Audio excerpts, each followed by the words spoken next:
قائد اعظم محمد علی جناح اور رتی جناح کی شادی کو 100 سال سے زیادہ عرصہ گزر چکا ہے، مگر اب بھی یہ موضوع ایک دلچسپ موضوع ہے۔ یہ ہندوستان کی ایک حیران کن شادی تھی۔ جب 1916 کے لگ بھگ رتن بائی نے اپنے دل کا احوال جناح کو سنایا تو جناح نے ان سے کہا کہ ہماری شادی اسی صورت میں ممکن ہوگی جب آپ اسلام قبول کر لیں۔ اس پر رتن بائی نے جناح سے کہا کہ وہ انہیں اسلام کے بارے میں کچھ بتائیں۔ جناح نے پہلے اپنے دوست اور پھر بہن کے ہاتھ انہیں اسلام سے متعلق چند کتابیں بھجوائیں۔ رتن نے جب یہ کتابیں پڑھی تو اسلام قبول کرنے پر آمادگی ظاہر کی۔ 1916 میں جناح رتن بائی کے اہل خانہ کے ساتھ دارجلنگ گئے ہوئے تھے۔ رتن بائی کے والد کا شمار ہندوستان کے امیر ترین افراد میں ہوتا تھا۔ جناح رتن بائی کے والد سے عمر میں 3 سال چھوٹے اور رتن بائی سے 24 سال بڑے تھے۔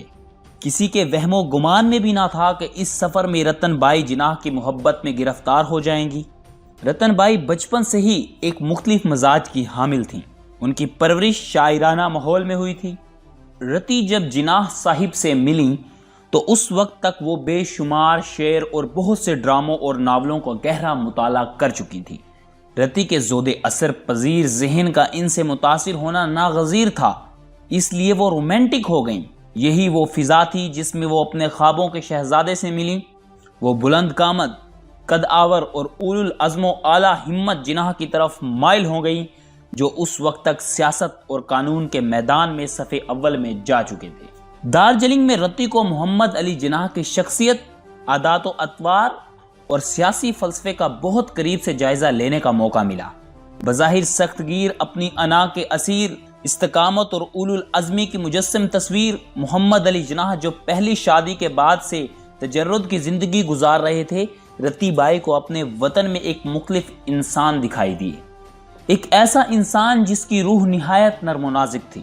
دارجلنگ کے سبزہ زاروں میں محمد علی جناح اور رتی بائی گھنٹوں گھڑ سواری کرتے رہتے اور اسی دوران بالآخر انہوں نے فطرت کے حسین مناظر کے سائے میں تمام عمر ایک دوسرے کا ساتھ دینے کا فیصلہ کر لیا۔ رتن بائی کی قریبی دوستوں میں سروجنی نائیڈو کی بیٹی پدما جا بھی شامل تھی۔ پدما جا رتن بائی سے اپنی دل کی کوئی بات نہیں چھپاتی تھی، لیکن اتنی قربت کے باوجود اس بات کا کوئی ثبوت نہیں ملتا کہ رتن بائی نے انہیں اپنی زندگی کے سب سے بڑے راز میں شامل کیا تھا۔ جناح دارجلنگ سے واپس آئے تو اپنی سیاسی زندگی میں دوبارہ مصروف ہو گئے، لیکن وہ رتن بائی کو نہیں بھولے۔ ان کے لیے سب سے بڑا مسئلہ یہ تھا کہ وہ رتن بائی کے والد کو اس شادی کے لیے کس طرح آمادہ کریں، لیکن وہ ہندوستان کے صف اول کے ماہر قانون تھے۔ ایک دن وہ رتن بائی کے والد ڈنشا پیٹٹ کے گھر پہنچ گئے اور ڈنشا کے ذہنی سکون کو ہمیشہ کے لیے داؤ پر لگا دیا۔ محمد علی جناح سر ڈنشا پیٹٹ سے ادھر ادھر کی باتوں کے بعد پوچھنے لگے کہ مختلف فرقوں کے افراد کے مابین شادیوں کے متعلق آپ کا کیا خیال ہے؟ سر پیٹٹ نے جو صورتحال سے بالکل بے خبر تھے، بہت زور دے کر اپنے اس رائے کا اظہار کیا کہ ایسی شادیوں سے قوی یگانگی اور یکجہتی میں خاصا اضافہ ہوگا اور ہو سکتا ہے کہ انجام کار یہی شادیاں فرقہ وارانہ منافرت کا آخری حل ثابت ہوں۔ جناح اس سے بہتر جواب کی توقع نہیں کر سکتے تھے۔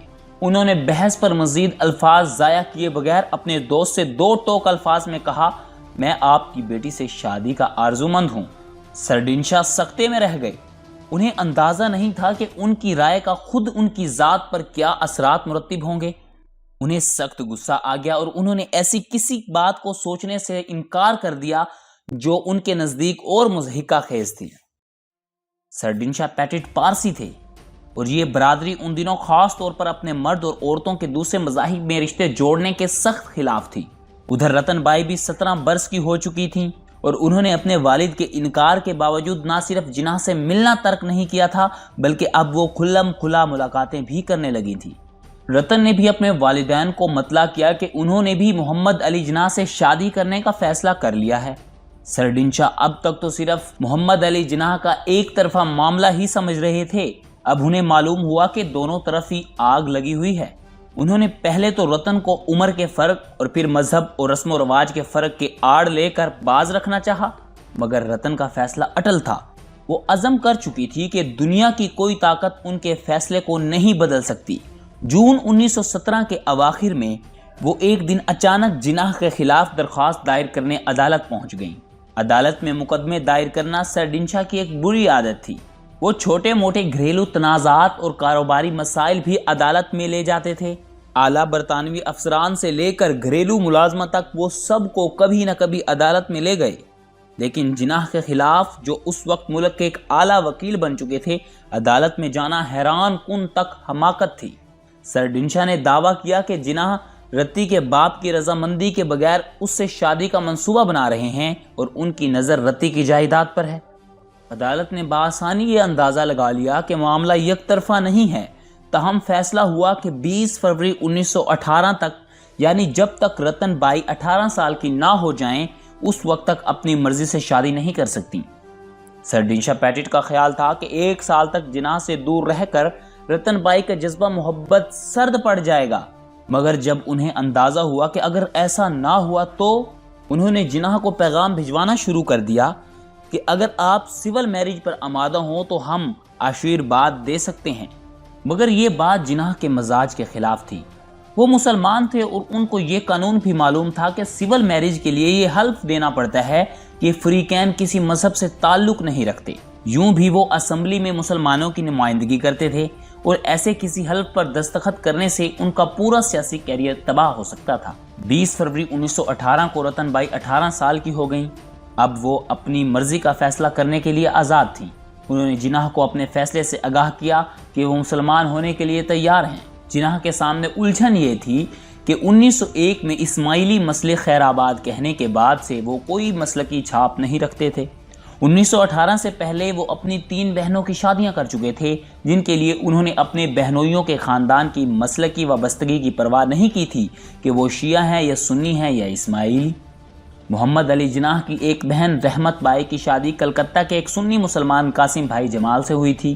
دوسری بہن مریم بائی کی شادی بمبئی کے خواجہ اسنا عشری عابدین بھائی پیر بھائی سے، اور تیسری بہن شیریں بائی کی شادی بمبئی کے ایک اسماعیلی تاجر جعفر بھائی سے ہوئی تھی۔ تاہم 1967 میں جب وہ پاکستان آئیں تو انہوں نے اسماعیلی مسلک چھوڑ کر شیعہ اسنا عشری مسلک اختیار کر لیا۔ محمد علی جناح 1901 کے بعد ہر مسلکی تفریق سے بالاتر تھے، مگر اب رتن بائی کو اسلام کے دائرے میں داخل کرنے کے لیے انہیں کسی نہ کسی مسلک کا انتخاب کرنا تھا۔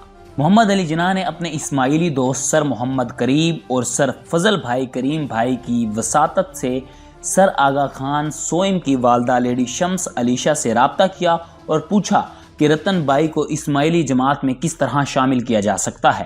لیڈی شمس علیشہ اسماعیلی برادری کی روحانی سرپرست تھیں اور ماتا سلامت کے نام سے جانی جاتی تھیں۔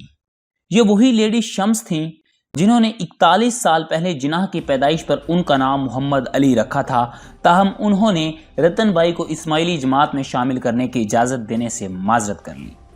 ان کا کہنا تھا کہ ان کے بیٹے سلطان محمد شاہ امام ہیں اور جماعت کے معاملات پر انہی کی رائے حتمی ہے۔ لیڈی شمس نے سر آغا سے بذریعہ خط بات کی، مگر 17 برس پہلے محمد علی جناح کے اسماعیلی عقیدے کو خیر بات کہنے کے فیصلے سے ناراض سر آغا خان نے جوابی خط میں فیصلہ لکھ کر بھیجا کہ رتن بائی کو کسی بھی صورت اسماعیلی فرقے میں شامل ہونے کی اجازت نہیں دی جا سکتی۔ اب جناح صاحب نے اسنا عشری شیعہ مسلک کے تحت رتن بائی کے قبول اسلام پر غور کیا۔ انہوں نے اپنی بہن مریم پیر بھائی کے داماد رجب علی بھائی ابراہیم باٹلی والا کے توسط سے خواجہ اسنا عشری کے ایک امام سے رابطہ کیا، مگر پتہ چلتا ہے کہ شیعہ قیادت بھی تذبذب کا شکار ہے۔ اب جناح کے پاس جو فرقہ پرستی سے ہمیشہ متنفر رہے تھے، سنی علماء سے رجوع کے علاوہ کوئی اور چارہ نظر نہیں آ رہا تھا۔ انہوں نے اپنے دوست کے ذریعے سنی عالم دین مولانا نذیر احمد سے رتن بائی کے قبول اسلام کے لیے باضابطہ رابطہ کیا۔ انہوں نے یہ درخواست بلا تامل قبول کر لی۔ 18 اپریل 1918 کو جناح کے دوست رتن بائی کے گھر پہنچے۔ اس وقت ان کے تمام اہل خانہ پارسی عقیدے کے ایک سالانہ رسم کے تہوار کے لیے آتش کدے گئے ہوئے تھے۔ رتن بائی جناح کے دوست کی کار میں مولانا نذیر احمد کی مسجد پہنچی۔ یہ مسجد مولانا ابوالکلام کے والد مولانا خیر الدین نے قائم کی تھی، وہاں جناح بھی موجود تھے۔ مولانا نے رتن بائی کو کلمہ طیبہ پڑھایا اور ان کا نام مریم رکھ دیا۔ اس کے بعد جناح کا دوست واپس ان کو ان کے گھر چھوڑ آئے، جبکہ ان کے اہل خانہ ابھی مذہبی تقریب سے واپس بھی نہیں آئے تھے۔ چنانچہ کسی کو بھی ان کی چند گھنٹوں کے لیے گھر سے غیر موجودگی کا پتہ نہ چل سکا۔ جب یہ خبر خواجہ اثنا عشری جماعت بمبئی کے سربراہ خان بہادر سیٹھ بچو علی تک پہنچی تو انہوں نے رجب علی ابراہیم کے توسط سے جناح کو فوری پیغام بھجوایا کہ وہ اپنے گزشتہ فیصلے پر نظر ثانی کرتے ہوئے انہیں اور رتن بائی کو خواجہ اثنا عشری جماعت میں شامل کرنے کے لیے تیار ہیں۔ چنانچہ اگلی صبح ہی محمد علی جناح اور رتن بائی خواجہ اثنا عشری برادری میں شامل ہو گئے۔ 19 اپریل 1918 کو جمعے کا دن تھا اور مقام ماؤنٹ پلیزنٹ روڈ پر واقع قائد اعظم محمد علی جناح کا بنگلہ ساؤتھ کورٹ تھا، جہاں رتن بائی اور قائد اعظم محمد علی جناح رشتہ ازدواج میں منسلک ہو گئے۔ یہ نکاح مولانا حسن نجفی نے اثنا عشری عقائد کے مطابق پڑھایا۔ اب وہ یادگار لمحہ آیا جب دلہا نے دلہن کو انگوٹھی پہنانی تھی۔ انکشاف ہوا کہ دلہا صاحب نے اپنی بے پناہ مصروفیت میں انگوٹھی خریدنا بھول گئے، لیکن ایسے میں راجہ صاحب محمود آباد جناح کی مدد کو آئے اور انہوں نے اپنے ہیرے کی انگوٹھی جناح کو دی کہ وہ اسے اپنی دلہن کو پہنا سکیں۔ جناح نے 19 اپریل کی تاریخ بہت سوچ سمجھ کر منتخب کی تھی۔ یہ جمعے کا دن تھا اور اس کے بعد 2 دن تک عدالتیں بند رہتی تھیں۔ نکاح کے اگلے ہی دن جناح رتن بائی کے ساتھ ہنی مون منانے لکھنؤ پہنچ گئے، جہاں انہوں نے ایک دن راجہ صاحب محمود آباد کے محل نما گھر میں قیام کیا۔ ناشتے پر سر ڈنشا پیٹٹ نے جب اپنا پسندیدہ اخبار کھولا تو میز پر ہی ڈھیر ہو گئے، کھانا ادھورا رہ گیا۔ یہ 20 اپریل 1918 ہفتے کا روز تھا۔ 2 کالموں کے اندر چند خبریں چھپی تھی، جن کی سرخی میں ایک جملہ انتہائی دلچسپ تھا جو اگلے کئی ہفتوں اور مہینوں تک ہندوستان کے ڈرائنگ رومز اور کلبوں میں ہونے والی بحثوں میں چھا جانے والا تھا۔ وہ کون سا ایسا جملہ تھا؟ معزز ایم اے جناح کی شادی مسز رتی پیٹٹ دختر معزز سر ڈنشا پیٹٹ اور لیڈی پیٹٹ سے گزشتہ شام انجام پائی۔ جس چیز کو کوئی نہیں سمجھ سکا وہ یہ تھی کہ کس طرح سے رتی 2 دن لگاتار گھر سے غائب رہیں۔ پہلے 18 اپریل کو جناح کے ہمراہ جامعہ مسجد میں جا کر مذہب تبدیل کرنے کے لیے، اور پھر اگلی شام 19 اپریل کو اپنے والدین کی چوکس نظروں سے بچ کر پیدل ماؤنٹ پلیزنٹ روڈ پر جناح کے بنگلے تک گئیں، جہاں جناح ایک مولانا اور 1 درجن بھر گواہوں کے ساتھ ان کا انتظار کر رہے تھے۔ پھر رات بھر کے لیے غائب ہو گئیں اور ان کے اپنی خوابگاہ میں نہ ہونے کا کسی کو علم نہ ہوا۔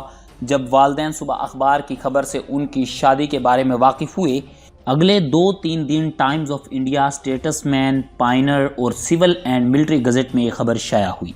24 اپریل 1918 کو لاہور کے مشہور پیسا اخبار میں بھی یہ خبر بطور اداریہ شائع ہوئی، جس کا عنوان تھا ایک پارسی لڑکی کا قبول اسلام۔